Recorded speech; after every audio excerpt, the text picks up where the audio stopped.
I know this is your first trip to the business school here. I just wondered what your first impressions were of the university and the business school itself. I come to Manchester a lot, right, because I got season tickets at the Etihad and I stayed just down the road from you at the Mall, so I've passed the signage and I've passed the architecture, and it looks very modern and very contemporary and very fast moving. So architecturally it looks quite stunning and stimulating. It's really cheered up the place. When I came in, I bumped into a bunch of students and said, "Where's the business school? Where's the business school? How do I get there?" Everybody was friendly as hell, knew where the business school was. That's a kind of good sign. And I like this hub sort of idea. I find it very collaborative, very connected. It seems to be very part of the community. Yeah, so I think it feels pretty good so far. I've only met, as you know, 24 people who are studying here so far, so I'm going to meet some more soon. Let's see how it goes.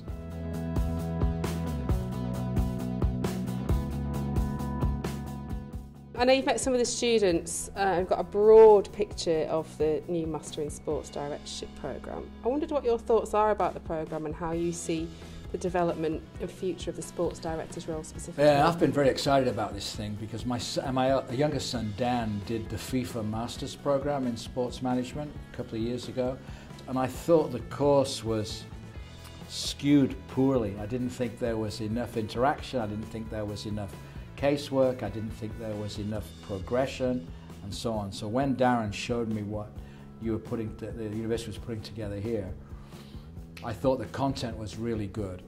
Sport is obviously the fastest growing phenomenon we have anywhere in the developed and developing world.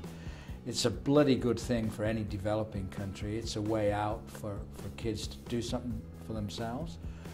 And the sporting director role is so underdeveloped. It's confused, it's not well run, it's not well trained, it's not well coached, and it could be the outstanding performance role in an organization. Because these guys are going to ultimately, I think, the sporting director should be coaching the coaches, coaching the trainers, inspiring the people. He should be the key cultural leader in the entire organization.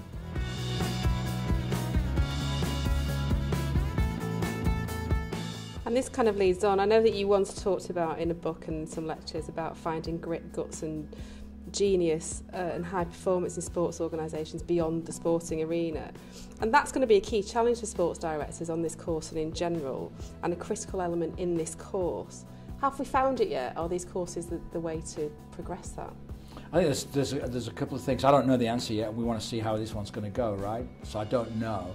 I think a lot of it depends on the quality of the external lecturers that you can bring in to boost, stimulate, provoke, and add to the university resource, which is going to be very professional and competent.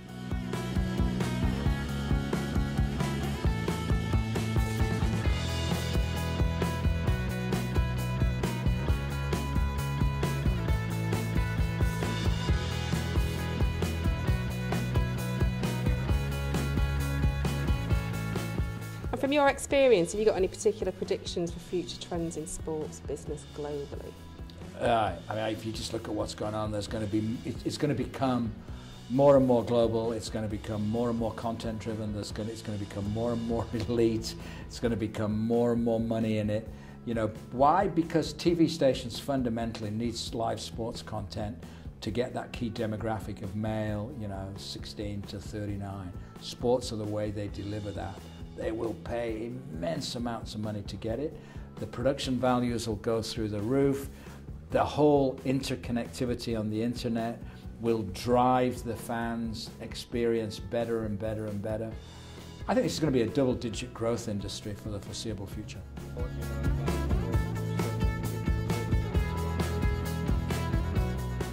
I just wondered what you thought about brand Manchester as well, because we're quite a hub of business, higher education and sports. Do you think personally that Manchester's making that connection? Because obviously I saw that before, we've got such great hubs, great football teams, great business centres, great higher education institutions. Yeah, I'm completely unaware of Manchester when I'm in New York, right? I mean, we've just watched, the opening game at Yankee Stadium of New York City, Man City's team. There was no Manchester promotion, there was no Manchester activity. So I don't even know what Manchester's selling line is, and I come here all the time. We've got some work to do then, haven't we? I think brand Manchester is an opportunity. What do you think of the key areas where the world of business and the world of sport can learn from each other and where there's synergy going forward? I think it's all about leadership. It's not about management. Management, which is about doing things right, is sort of all process driven, and both sport and business can do that quite well. Okay? It's about leadership. How can we cross-fertilize inspirational leadership? How can business learn from sport, sport learn from business? I think business is much harder than sport, just to be clear, right? Because in sport you have referee, you have a set of rules, you have a finite period to play, 90 minutes, 5 days, whatever it is. You have video analysis of the competition down the yin-yang. You have no disruption. In business, it's hell. I mean, you don't know who the competitor is, there are no rules, there are no referees, competition, technologies get dislocated every day. So I think sport can learn more from business than vice versa. Kevin used the word to describe himself as being inspirational, and show his hand there to say definitely was. It was unbelievable. I think the biggest challenge for us guys is the fact that we aren't from your traditional academic background or from a sporting background. We're coming from a different angle. A lot of things that we are learning we've done as habitually for so long, to now put the building blocks behind it to go and lead to other people has been fantastic. Yeah, I think we started the rebuilding of ourselves in Unit 1 by learning about with our predictive indexing and also the emotional capital report. We had a very, very interesting model with the Greater Manchester Police, with John O'Hare, looking at the national decision-making model. I personally used that straight away. It's allowed us to look at things with a less emotional drive towards it, make clear decisions to it. I think also it's allowing us to look at the industries that we're involved in, analyse them a lot more, and look at how we can really make a difference to them as well. The course has been incredible. It's going to be life-changing moving forward. The reason I come on the course, I've got a professional football background, and now I work out in the Middle East in sports and education and business. And I felt I arrived at a position where I needed to wrap myself in a bit of academia. I think I lost that by being into professional sport and then trying to make my headway in business. The course has been really valuable, from looking at theories and frameworks and models that now I'm sort of retrofitting that into my thinking. My career aspirations, I want to be the best I can be in sport, business and education that I'm currently in. I think I've got the best job in the world now. I've got my dream job now, but what's going to happen in the future nobody knows. So I want to be best prepared to be the best that I can ever be.